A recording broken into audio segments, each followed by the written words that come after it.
a little more walkthrough kind of stuff was really beneficial to the new players, really beneficial to the new coaching staff because it gave us a lot more time to sort of see them and see the organization of what we do. So I was pleased with the effort in practice today. I was pleased with, where we are first practice. The effort was good, attitude was good, execution not what it needs to be.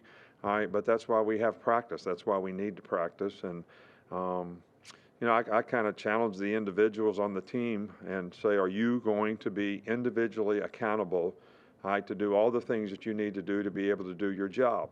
All right, or are you going to need somebody else to kind of show you the way? And I think that's important that people be responsible for their own self-determination, especially young players who are trying to learn, that they can take things from the meeting to the walkthrough to the field so that they can progress and improve. I think that's really, really important. I think self-assessment for those kind of guys is really important too. Having respect for the critical eye when they are corrected and the coaches tell them something, that they learn from it and learn from their mistakes and grow. So, we're excited to be back. We're excited to be in spring practice. We couldn't go outside today. The fields were too bad. I was hoping we could, and I'm hoping we'll have better weather next week. I'd like to wish the men's and women's basketball teams both really good luck in the tournament. We're really excited for both teams. We're really proud of what both teams were able to accomplish. I'd like to congratulate our men's team on winning the season SEC championship as well as the SEC tournament. I have a tremendous amount of respect for competitors, and those last two games those guys played in the SEC was a lot of toughness, a lot of mental toughness, and really, really proud of the way they competed in the game. So that was fun to see. I was really excited for my man Justin Thomas to win the Players. I think it was a great win for him, and see him to get back to being himself is, really, really special. We got some guys that are injured that, we don't really need to be asking about every day. Malachi Moore, Phil Mathis, John Mechie, Pierce Quick, and Emo Ekafor, they're not really expected to participate a whole lot in spring practice from previous injuries that they had, things that needed to be fixed, probably from the season. In some cases, the guys couldn't finish the season. So we want to focus on getting these guys well.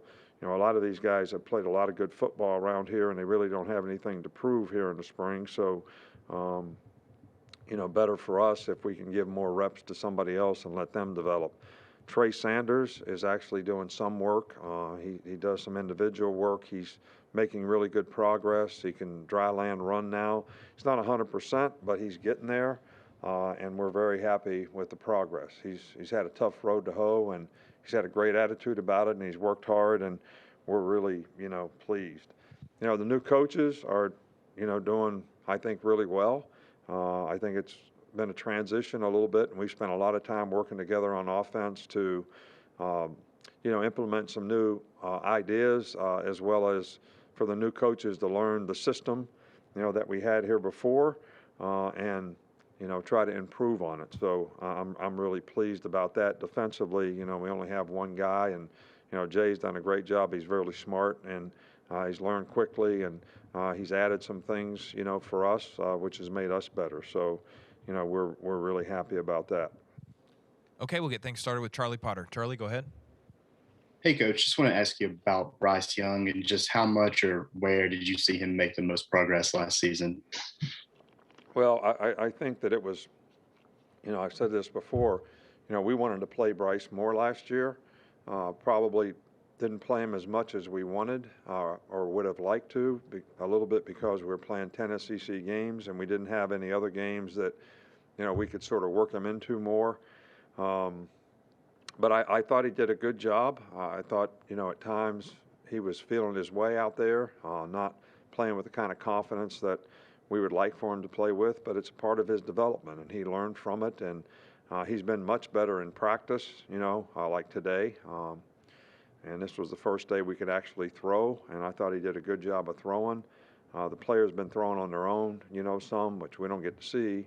But he did a pretty good job today, and he looked a lot more comfortable, sort of managing and executing the offense and playing fast. So I think that was really encouraging. We'll go to Mike Rodak with AL.com. Just not having worked with Bill O'Brien before, what's been your impression of him up close, and what have you been able to learn from him just given his experience?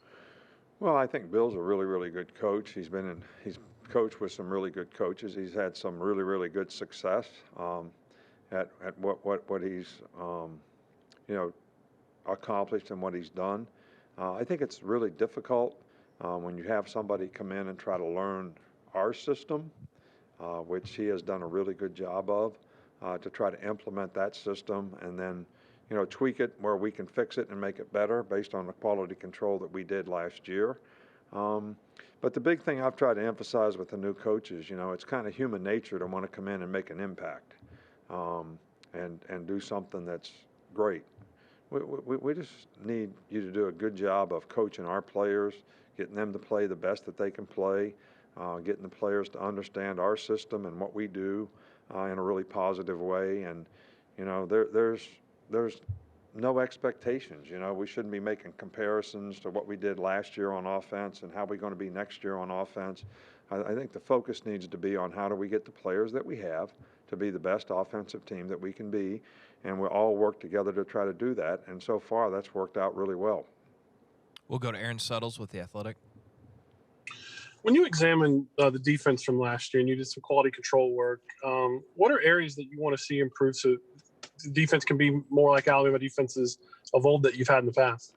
Yeah, I know everybody complains about the defense, but we were like first in the SEC in points allowed, and we were 13th in the country in points allowed.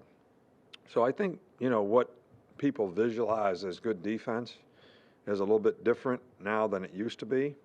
But I think the single thing that we have to improve on, which was the worst that it's been since we've been here, is third down. Getting off the field on third down was an issue for us a year ago. And whether it's a combination of how we pressure, how we cover, whatever. And some of that, starts with even when it was second and long, we did a really poor job of making it third and long. So it would become third and very manageable for the offense. So this whole idea of getting off the field and not giving the other team more opportunities, to have chances to be able to make plays, I think that's the single most obvious thing that we need to improve on. Now, there's other things. Could we have played the run a little bit better? Yeah. Did we give up too many big plays? Probably early in the season and in some games. But if you make a comparison to years past, especially the last couple years, and I'm not taking up for the guys because we need to get a lot better on defense, is, people are not giving up 8 points a game anymore. I've talked a lot about, how the people take advantage of the rules that we have in college football and how they favor the offense and how it's very difficult, to play really good defense now. So we keep tweaking, we keep working. I think we have a little more experience, coming back on defense, which will probably help us. I see a lot more players out there that, last year at this time we had like 7 or 8 new guys and 4 out of 5 in the secondary. And, now we only lost 1 guy in the back end and 1 linebacker and 1 down guy. So we have a lot of guys that had a lot of playing time. So they should be a lot more confident. And, between third down and mental errors that created big plays, I think those are the 2 things that we're really focused on. Okay, we got time for a couple more. We'll start with Tony Sakalas. Hey, Nick. I was going to ask about the Mike linebacker position. Do you see Christian Harris kind of making that shift like Dylan Moses did, or is he more set at the will linebacker spot? Well, we'll do both. He'll play some Mike and some Will. He'll play some Mike and some money and nickel. Moody can play both. Shane Lee played a whole year here of Mike. He's healthy now. He was not healthy last year, coming off of that sports hernia thing. He struggled all year long. So he's done a lot better. So we're going to go through the whole spring. I mean, we do things differently in the spring. I know you guys want answers to all the questions. We play right and left safety. We play right and left outside backer. We play right and left inside backer. So they got to be Mike. They got to be Will. I mean, so we're trying to create diversity in players, not trying to give you an answer so you can write about who the starter is everywhere. And then we'll figure out, at the end of the spring and next fall when we go into fall camp, okay, this is the best way for us to play. But if we don't experiment and move all these guys around, but then the other good thing about that is next year you can get the next best guy in the game because he could play Mike or Will. All right, so it's a really good question, but it's not one that's going to have an answer for a long time. And we'll finish up with Chris Vanini with The Athletic. Nick, the NCAA announced last week they were looking at possibly penalizing coaches or players or teams if they perceive to be faking an injury during a game to stop a play. Have you gone through that as a coach, and do you have any thoughts on how teams do that? Well, we've never asked our players to go down in the game to stop the clock. Never ever done it. Never had a player do it. So I don't think it's good for the game. I don't have a solution to the issue. I don't have a solution to the problem. And, people do it because the offense goes so fast. So I had no problem with the offense going fast.